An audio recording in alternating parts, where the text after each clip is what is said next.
presencia de Jehová vuestro Dios, los cabezas de vuestras tribus, vuestros ancianos y vuestros oficiales, todos los varones de Israel, vuestros niños, vuestras mujeres y tus extranjeros, que habitan en medio de tu campamento, desde el que corta tu leña hasta el que saca tu agua, para que entres en el pacto de Jehová tu Dios y en su juramento que Jehová tu Dios concierta hoy contigo, para confirmarte hoy como su pueblo y para que Él te sea a ti por Dios, de la manera que Él te ha dicho y como lo juró a tus padres Abraham, Isaac y Jacob.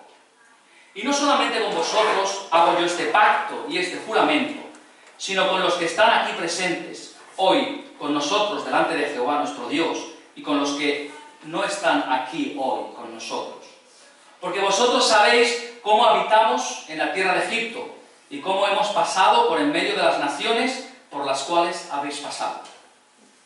Y habéis visto sus abominaciones y sus ídolos de madera y piedra, de plata y oro, que tienen consigo.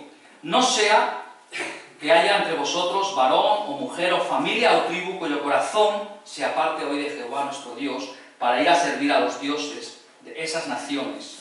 No sea que haya en medio de vosotros raíz que produzca hiel y ajenjo.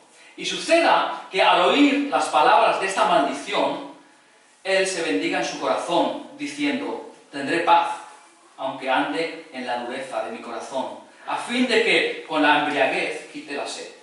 No querrá Jehová perdonarlo, sino que entonces humeará la ira de Jehová y su celo sobre el tal hombre, y se asentará sobre él toda maldición escrita en este libro. Y Jehová borrará su nombre de debajo del cielo, y lo apartará Jehová de todas las tribus de Israel para mal, conforme a todas las maldiciones del pacto escrito en este libro de la ley.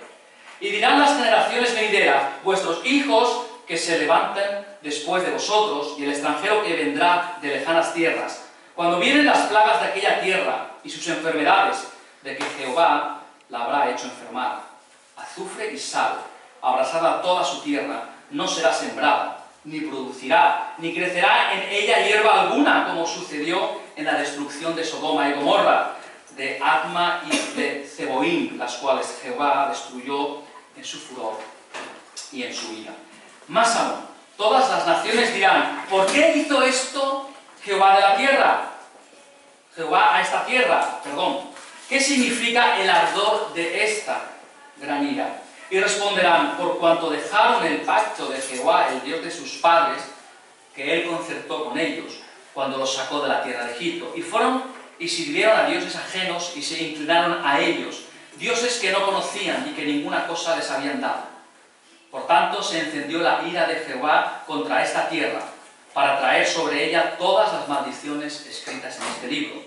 Y Jehová los desarraigó de su tierra con ira y con furor y con gran indignación, y los arrojó a otra tierra, como hoy se ve. Las cosas secretas pertenecen a Jehová nuestro Dios, mas las reveladas son para nosotros y para nuestros hijos, para siempre, para que cumplamos todas las palabras de esta ley. Que el Señor bendiga su palabra. Vamos orando. Sí, Dios y Padre, venimos ante tu presencia y, Señor, queremos venir con corazones dispuestos a escuchar tu palabra, Señor, y a obedecerla. Te pedimos que tú seas exaltado en esta mañana entre nosotros, entre la congregación. Padre, que tú pongas el anhelo de amarte y de servirte y de obedecerte, Señor. Que tú abras nuestro entendimiento por medio de tu Santo Espíritu para que podamos, Señor, gozarnos de estas palabras, para que podamos crecer en edificación, Padre. Y te queremos decir que te amamos, Señor, y que queremos que tú seas glorificado en todo momento. Te lo pedimos en el bendito nombre de Cristo. Amén. Bien, el título de la predicación de esta mañana es una relación de pacto. Si uno lee la Biblia de principio a fin, de Génesis a Apocalipsis, uno notará que Dios hace pactos en diferentes momentos de la historia y que esos pactos son muy importantes. Normalmente las Escrituras le dedican una buena porción a describir ese pacto y lo describen incluyendo las ceremonias, los juramentos, los votos. Ojo, no voy a hablaros en esta mañana de la teología del pacto, tranquilos. la cual es una doctrina perversa, ¿verdad? Porque coge la profecía y la arruga y la saca lo que no tiene que sacarla, ¿verdad? No estoy hablando de la teología del pacto, pero sí que es cierto de que en la Biblia, en la palabra, nos encontramos con que Dios hace pactos. Hizo pacto con Noé, con Abraham, con el pueblo de Dios, con el pueblo de Israel, con David, entre otros. Y cada vez que Dios hace un pacto, es un momento muy solemne. Y luego en el Nuevo Testamento, estos pactos son invocados una y otra vez. Cuando hablamos de pacto, en términos bíblicos, es un poco diferente a lo que nosotros estamos acostumbrados, ¿verdad? Si nosotros hablamos en nuestro lenguaje diario de pactos, ¿qué nos viene a la cabeza? Pactos políticos, ¿verdad?, entre partidos, pactos entre naciones, pactos de no agresión. Pero en la Biblia, un pacto es una promesa solemne y además confirmada con un juramento, donde se promete bendiciones a un individuo o a una comunidad. No es simplemente, yo no te hago esto para que tú no me hagas aquello. Es una promesa muy solemne de que yo voy a hacerle el bien a alguien. Y en particular, cuando es un pacto de Dios, está prometiendo de una manera muy solemne que Dios mismo dice que jura por su nombre que Él lo va a hacer. Y además sabemos que lo que jura Dios es siempre algo bueno. Y lo primero que quiero que nos enfoquemos en esta mañana es en lo particular, en lo único de esta relación de pacto. En la sociedad actual, donde nos ha tocado vivir, en esta sociedad moderna, la verdad es que no se practica la relación de pacto. El concepto de pacto y de contrato no tiene apenas diferencias en nuestra sociedad. Pero en términos bíblicos sí que hay una diferencia entre pacto y contrato. El pacto contiene más elementos que un contrato, ¿verdad? Pero es además mucho más que un contrato. En Deuteronomio 29, el pasaje que vamos a considerar en esta mañana, nos topamos con la ratificación de un pacto que Dios le hace al pueblo de Israel. Y digo ratificación porque ya en Éxodo 19, Dios nos ha presentado los términos de ese pacto.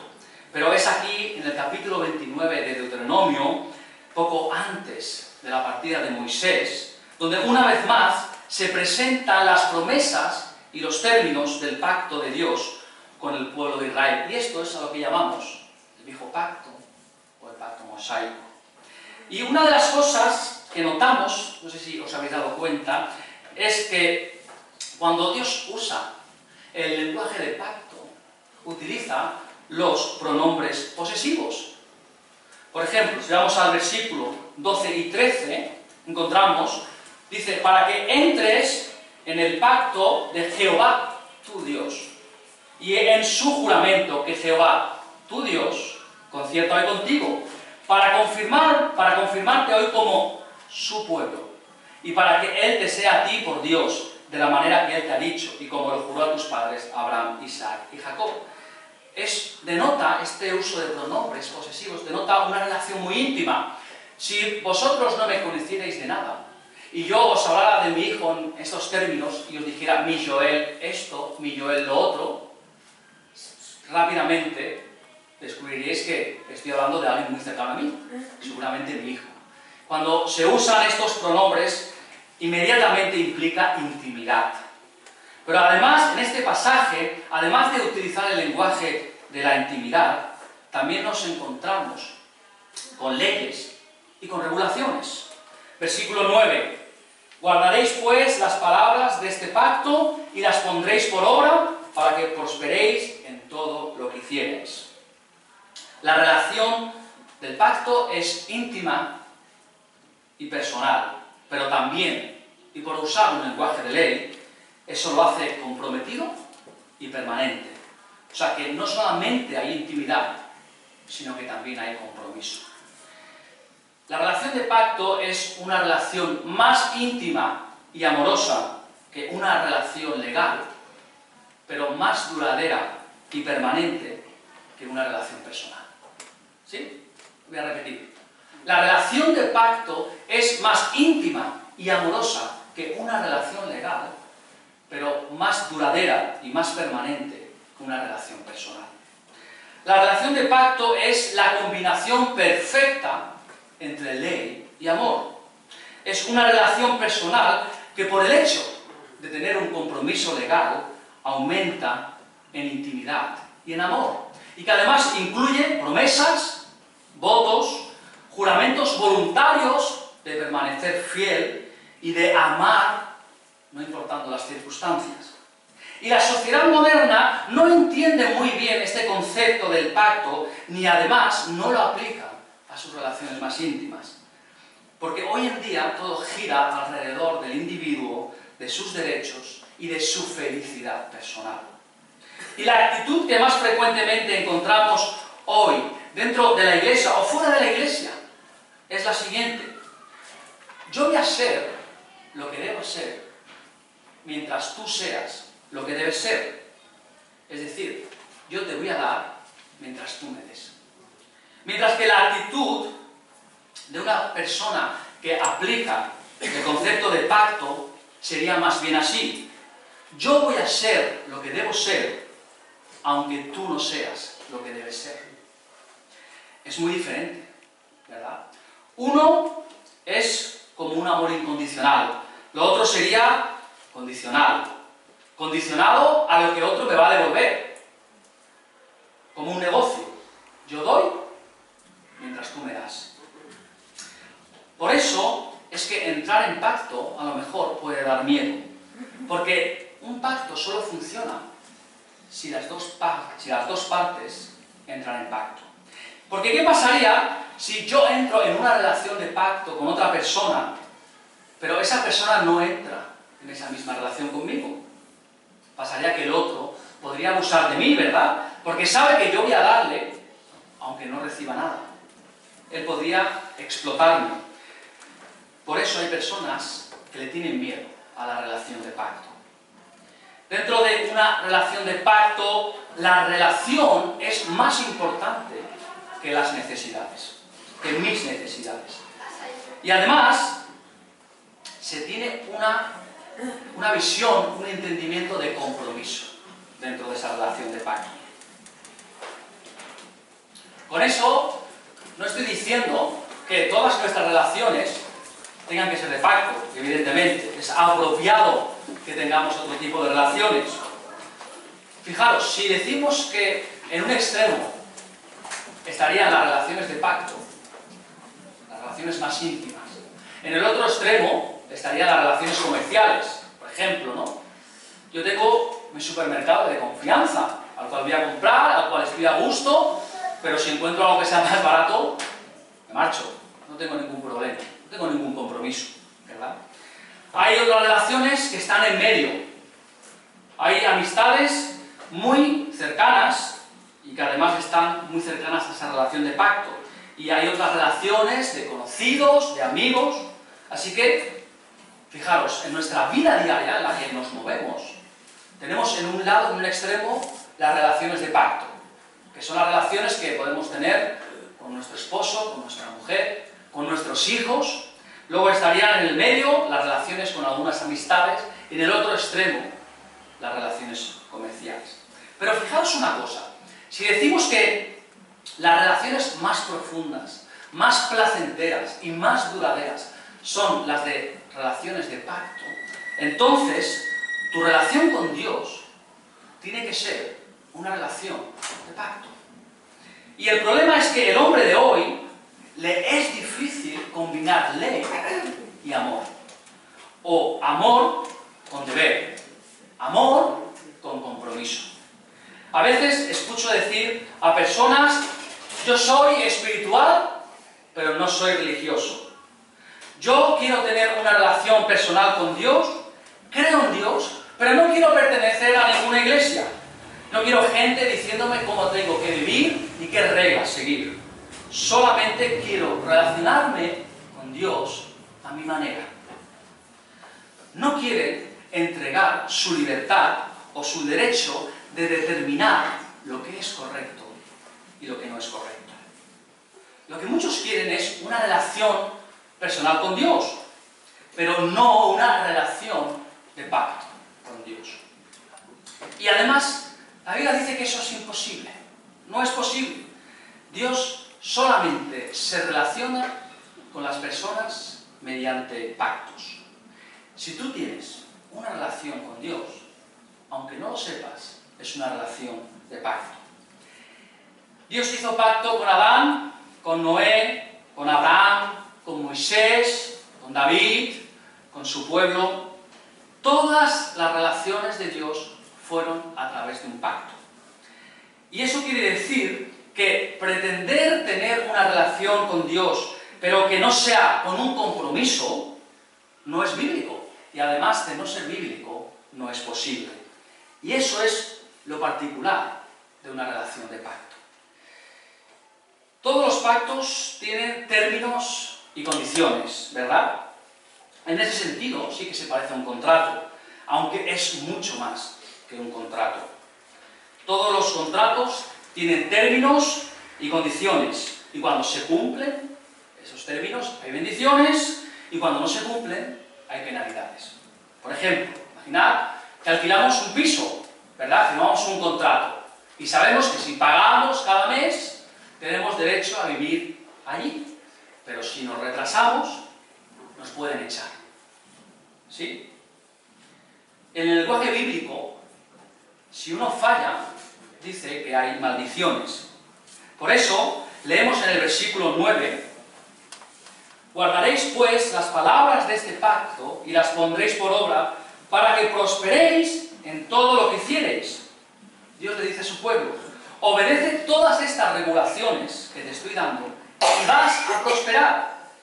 Pero si vamos al 18 y al 19, encontramos que dice: no sea que haya entre vosotros varón o mujer o familia o tribu cuyo corazón se aparte hoy de Jehová nuestro Dios para ir a servir a los dioses de esas naciones. No sea que haya en medio de vosotros raíz que produzca hielo y ajenjo. Y suceda que al oír las palabras de esta maldición, él se bendiga en su corazón diciendo: tendré paz, aunque ande en la dureza de mi corazón, a fin de que con la embriaguez quite la sed. Y uno piensa, ¿por qué Dios tiene que poner maldiciones en un pacto? Bueno, si lo analizamos y seguimos con la analogía de la vivienda que hemos hablado antes, ahora imaginemos el sentido contrario, que nosotros no somos los inquilinos sino los arrendatarios. Tenemos una vivienda y la ponemos en alquiler y hacemos un contrato, ¿verdad?, a la persona que quiere alquilarnos la vivienda. Y en ese contrato nosotros exponemos que damos permiso a tal persona para vivir allí y además le garantizamos que estarán pagados los impuestos, tal. Y no ponemos nada más. Solamente ponemos la parte que nosotros tenemos que cumplir. ¿Qué sucedería? Seguramente que esa persona acabaría aprovechándose, ¿verdad? No podríamos echarle, nos dejaría de pagar, etcétera, etcétera. Un contrato sin penalidades no tiene sentido, porque las penalidades le dan peso al compromiso. Escuchamos qué palabras nos dice el Señor que tendrán para los que violen los términos de este pacto. Vamos al versículo 20 y 21.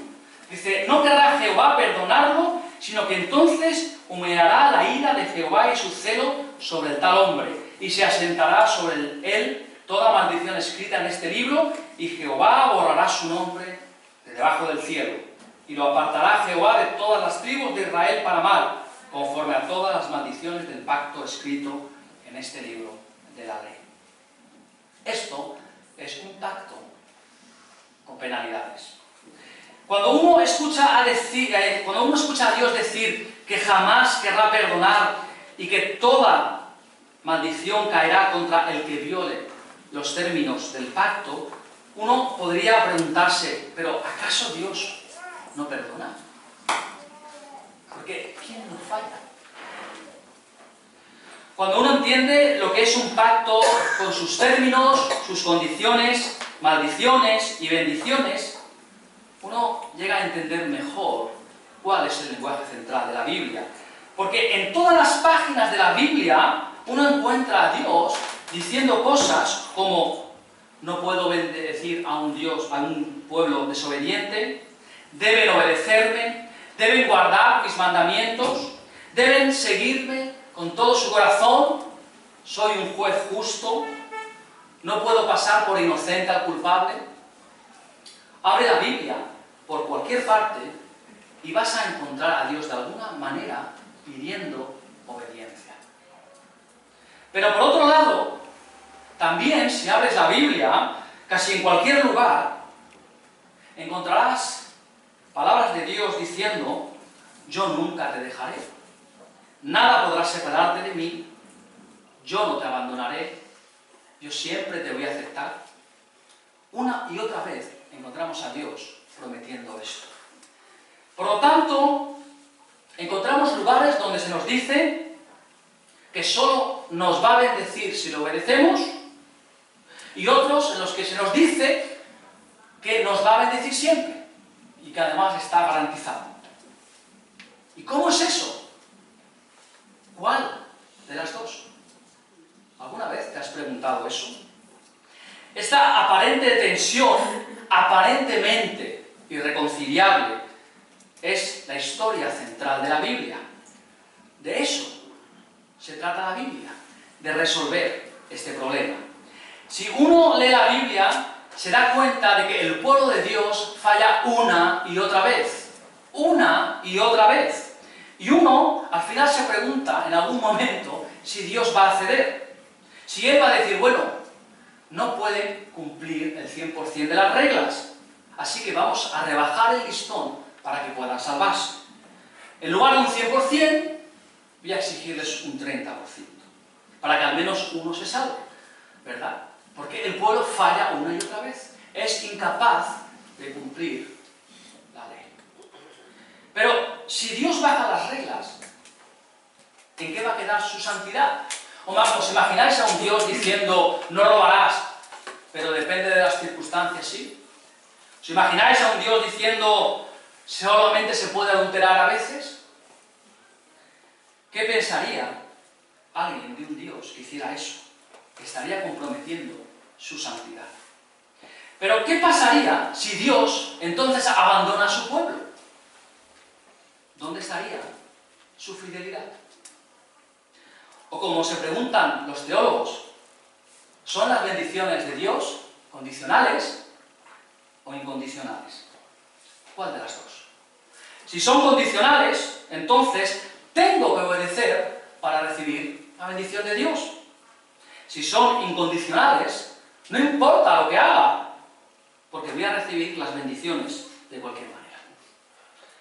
El problema es que la Biblia parece afirmar ambas cosas, lo cual parece presentar un problema irreconciliable. ¿Y qué sucede con nosotros? Pues que muchos vemos estas cosas en la Biblia y como que a algunos les gusta irse a uno de estos dos bandos. Muchos creyentes, ante esta duda, eligen una de estas dos categorías. Unos se van a la categoría liberal, donde básicamente es: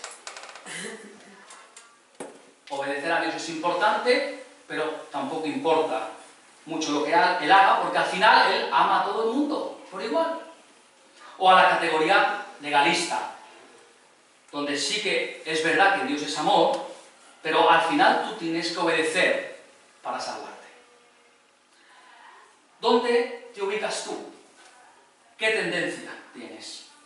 Unos ponen el amor de Dios primero y sus leyes en segundo lugar, incondicional. Otros ponen la ley de Dios primero y su amor en segundo lugar, condicional. Y como no saben conciliar ambas realidades, tienden a deslizarse en una de estas dos categorías: relativismo o moralismo. El relativismo dice que tu obediencia importa más o menos, pero que al final Dios te va a salvar.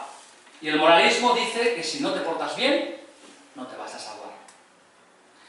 Entonces lo que ocurre es que ninguna de estas dos posturas mantiene el equilibrio bíblico. El relativista entiende que aunque debe tratar de vivir bien, piensa que puede vivir como quiera y que Dios va a seguir amando. Y el moralista vive permanentemente en un sentido de culpa, porque nunca puede llegar a vivir tan bien como Dios exige. Y ninguno de los dos consigue mantener el equilibrio bíblico. ¿Veis esta tensión?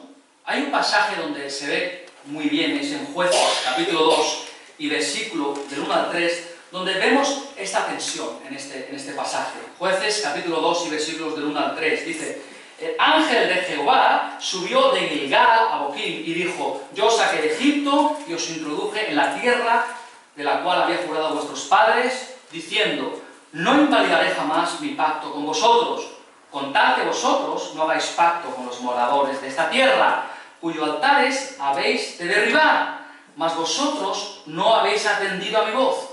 ¿Por qué habéis hecho esto?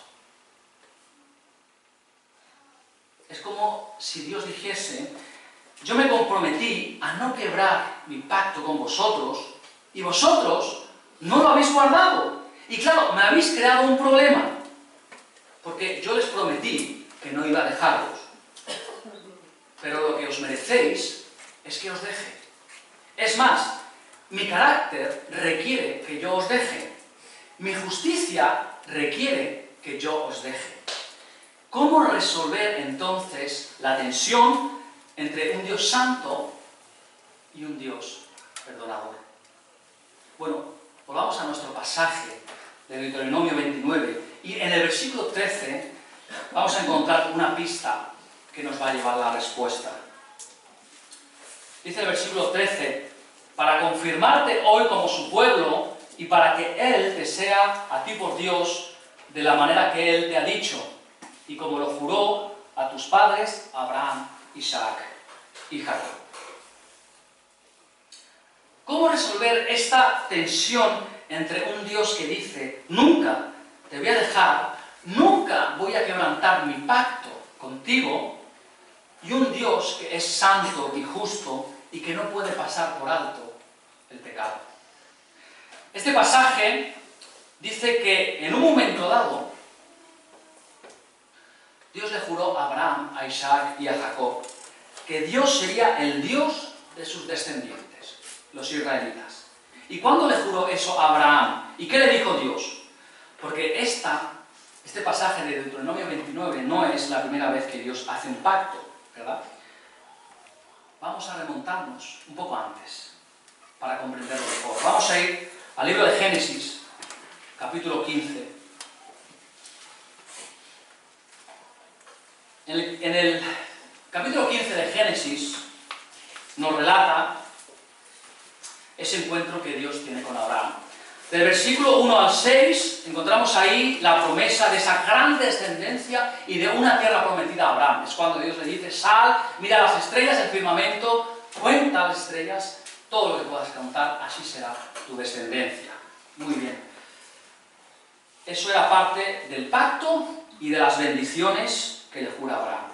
Te voy a dar una gran descendencia, a pesar de que ya eres viejo y que no tienes hijos, y además te voy a dar una tierra en posesión para esa descendencia. Y claro, está muy bien, pero Abraham le pregunta en el versículo 8, 15:8, y él respondió: Señor Jehová, ¿en qué conoceré que la he de heredar? Es como si Abraham le dijese a Dios: está muy bien tu promesa, pero yo necesito una garantía. Y Dios le responde con los versículos del 9 al 11. Dice lo siguiente: y le dijo: tráeme una becerra de 3 años y una cabra de 3 años y un carnero de 3 años, una tórtola también y un palomino. Y tomó él todo esto y los partió por la mitad y puso cada mitad una enfrente de la otra, mas no partió las aves. Y descendían aves de rapiña sobre los cuerpos muertos y Abraham las ahuyentaba. Abraham le pide a Dios alguna muestra de un compromiso y Dios le contesta esto. ¿Y qué es esto? En los tiempos bíblicos, cuando se iba a hacer un juramento, un pacto, Una costumbre era que se sacrificaban animales. Se ponían las dos mitades y el que se comprometía pasaba por medio de los animales, caminando, como en un acto ceremonial, diciendo: si yo fallo en lo que he prometido, en lo que he jurado, que me partan así, como le sucedió a esos animales, que me suceda a mí. Así tan firme es mi compromiso de cumplir lo que yo he jurado. Para nosotros esto puede parecer una costumbre extraña, pero Abraham sabía muy bien lo que estaba sucediendo. Era una de las afirmaciones de las maldiciones del pacto. Si yo no cumplo esta maldición que les ocurrió a los animales, que me ocurra a mí. Cuando Abraham le pregunta a Dios: ¿cómo sabré que voy a poseer la tierra?, Dios manda a Abraham preparar los elementos de esta ceremonia, que para ellos era muy común. Y claro, Abraham está esperando que Dios venga y le diga a Abraham: cruza tú en medio de los animales, con un compromiso tuyo delante de mí. Porque normalmente los señores, en aquellos tiempos, beneficiaban a los siervos. Les daban sustento, les daban unas tierras para trabajar, les daban protección delante de los enemigos, y a cambio los siervos tenían que hacer una serie de promesas, de que iban a ser fieles a sus amos, de que no iban a engañarles, etc. Y lo normal era que los siervos pasasen por entre medio de los animales para sellar ese pacto. Pero sucede que Abraham dice: prepara el sacrificio, prepara las mitades, y Dios se tarda. Dice, hemos leído: las aves de rapiña querían comerse los animales y Abraham tenía que ahuyentarlas. Hasta que finalmente leemos en el versículo 17: y sucedió que, puesto el sol y ya oscurecido, se veía un horno humeando y una antorcha de fuego que pasaba por entre los animales divididos. Dios pasó por en medio de los animales. En aquel día, Dios hizo un pacto con Abraham.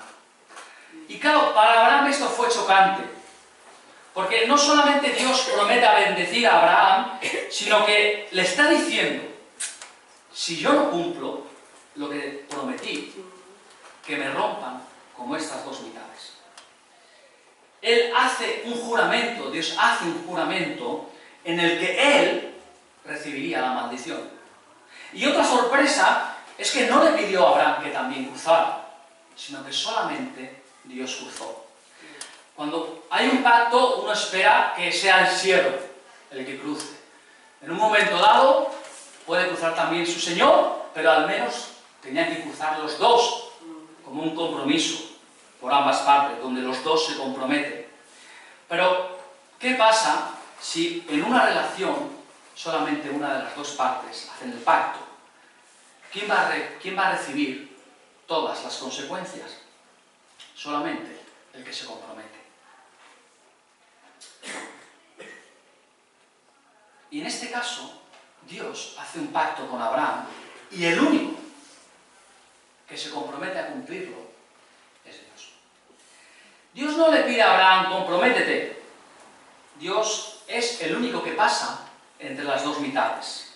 Y eso implicaba que Dios estaba haciendo responsable no solamente de su parte del compromiso, sino también de la parte de Abraham y de su parte de compromiso. Si no cumplo, seré hecho pedazos. Pero si tú no cumples, yo también me haré responsable por ti y yo seré hecho pedazos por ti. O sea, cuando Dios hizo pacto con Abraham y luego con su pueblo, Dios promete bendecir a su pueblo de una manera garantizada, aunque implique que para esto Dios tenga que dejar su inmortalidad y vestirse de mortalidad para pagar las consecuencias si su pueblo fallaba. Y justamente eso fue lo que sucedió. Siglos después de este pasaje, hubo densas tinieblas otra vez. Las tinieblas descendieron sobre el monte Calvario, y en medio de las tinieblas se encontraba Dios. en la persona de Jesucristo, literalmente siendo despedazado. Clavos, látigos, una cruz. ¿Y por qué? Porque Él estaba llevando sobre sí la maldición del pacto. Por eso el apóstol Pablo nos dice en Gálatas 3, 13 y 14, Cristo nos redimió de la maldición de la ley, habiéndose hecho maldición por nosotros. Porque escrito está, maldito todo el que cuelga de un madero, a fin de que en Cristo Jesús la bendición de Abraham viniera a los gentiles, para que recibiéramos la promesa del Espíritu mediante la fe. Así es como Dios puede ser justo y al mismo tiempo perdonador. Es la combinación perfecta entre ley y amor. Dios se compromete a darnos la bendición y además se hace responsable si fallamos. Así que, si yo os pregunto, ¿son las bendiciones de Dios condicionales o incondicionales? La respuesta sería las dos cosas. Las dos cosas. Sí, son condicionales. Hay que obedecerlo. Cristo obedeció. Y claro, también son incondicionales. Las vamos a recibir porque Cristo ya pagó. ¿Entiendes la bendición de una relación de pacto con Dios? Porque en la cruz Jesús llevó sobre sí la maldición por tu incumplimiento y por mi incumplimiento. Para que Dios entonces sí que pueda llegar a amarte de una manera incondicional. Con su vida Jesús cumple los términos del pacto y así gana las bendiciones del pacto para nosotros. Y además, por esa muerte de Jesús, Él lleva sobre sí las maldiciones del pacto. Y entonces lo único que nos deja, para ti y para mí, son las bendiciones. Para ti, para mí y para cualquiera que la recibe con sus manos de fe y que se lo pide. Jesús cumplió las condiciones del pacto para que nosotros pudiéramos ser recibidos incondicionalmente. Y cuando hablamos del Evangelio, nos referimos a esto. De esto se trata el Evangelio. Que Dios promete bendiciones, pero al mismo tiempo requiere obediencia. ¿Y cómo es posible que obtengamos bendiciones si nuestra obediencia es tan mala? Solamente hay una forma. Que Jesús se haga responsable por la maldición, por la penalidad de desobedecer a Dios y que cumpla Él por nosotros todos los términos del pacto. Después de ver este pasaje, de entender un poco mejor cómo es esa relación con Dios, cómo Él puede relacionarse con nosotros, cómo Él puede llegar a amarnos de esa forma incondicional, a pesar de nuestros fallos, a pesar de nuestra infidelidad. Y después de ver esto, me gustaría traer algunos puntos de aplicación para nuestra vida. Hemos visto que un pacto es algo muy solemne en la Biblia. Cuando Dios hace un pacto, Él lo sella con juramentos a nombre de Él mismo, no teniendo a nadie encima de Él para jurar, porque Él jura por sí mismo. Y en ese pacto hay bendiciones o maldiciones si no se cumple. Entonces surge la pregunta, ¿cómo es posible el amor de Dios? Y hemos visto que no es ni condicional ni incondicional, sino que es ambas cosas. La respuesta es que Dios se hace responsable no solamente por su parte, sino que cuando Él entra en pacto contigo, Él se hace responsable por tu parte también. Cristo paga por ti. Por lo tanto, la primera aplicación es entender que nuestra relación con Dios, esa relación de pacto, nos lleva a una obediencia paradójica. ¿Qué quiere decir paradójica?